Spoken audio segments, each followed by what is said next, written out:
Centennial is a Denver suburb. We're about 12 miles southeast of downtown Denver. We're well within sort of the metro area, and there are even a few suburbs that are farther south than us. One of the things that I think is really interesting about Centennial is that it was formed about 15 years ago. So it was all built out, but it was unincorporated county land, and the city voted to become a city in 2001.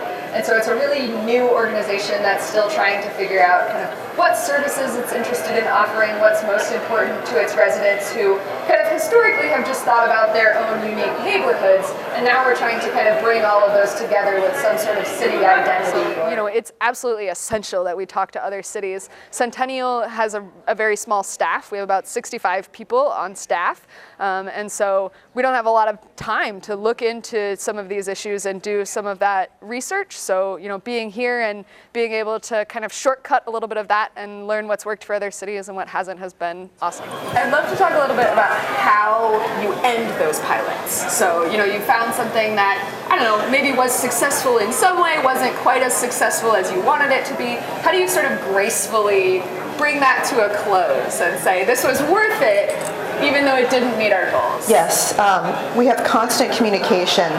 We've implemented, some people call them stand-up meetings or fly-by, drive-by meetings. We do a lot of 15-minute check-ins, 30-minute check-ins, so we're talking at least weekly, if not several times a week. And so there are no surprises, and you can feel if something's not quite right.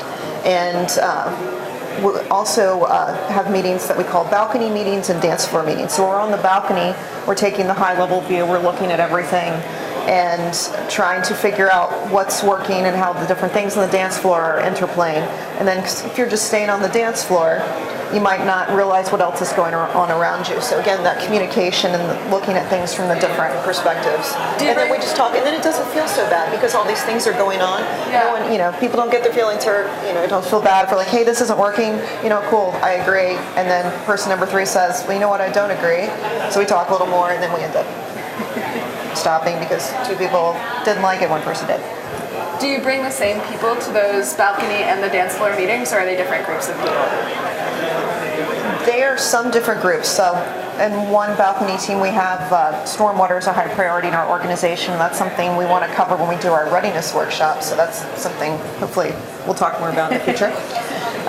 So with the stormwater balcony team, we have, let's say we have 10 people, and you know, 1 person from the balcony team is on each sub-team of that. So we have some consistency throughout, but we're going to have different people on all of the smaller teams. So we're constantly getting different perspective. I was in the role of mentor and Melanie was mentee, but I'm sure I got as much or more out of it because I hadn't heard of a contract study before, and how that process works was very interesting. You mentioned being a very contract city, if you will.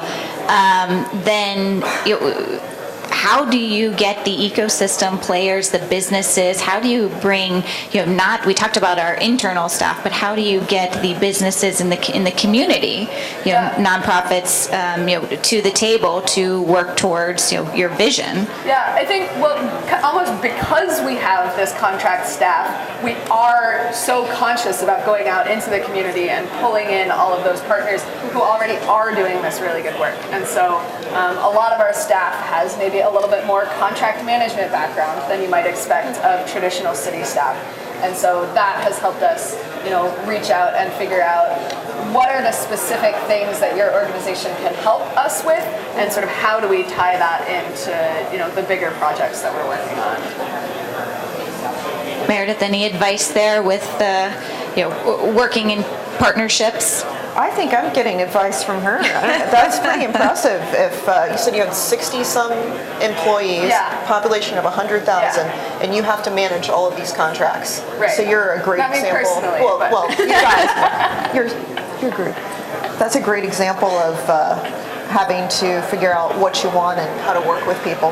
What's blowing my mind the most is the minimal amount of effort that I had to put in and the maximum return on that. Anytime you can invest a little and get a lot, that's awesome. So I've met 2 people and more who I didn't know before, and now if I go to Centennial, Colorado, I have someone to call up and get a tour from and hang out with. How cool is that? Centennial has had a lot of these conversations sort of on our own, so generally over the phone. I think it's a great opportunity to come together and meet people in person and sort of you get a little bit more nuance out of that interaction. I think like I said, these are conversations that other cities are already having, and so doing it in this forum where there are sort of cities at the forefront and cities that can learn from them, I think is great.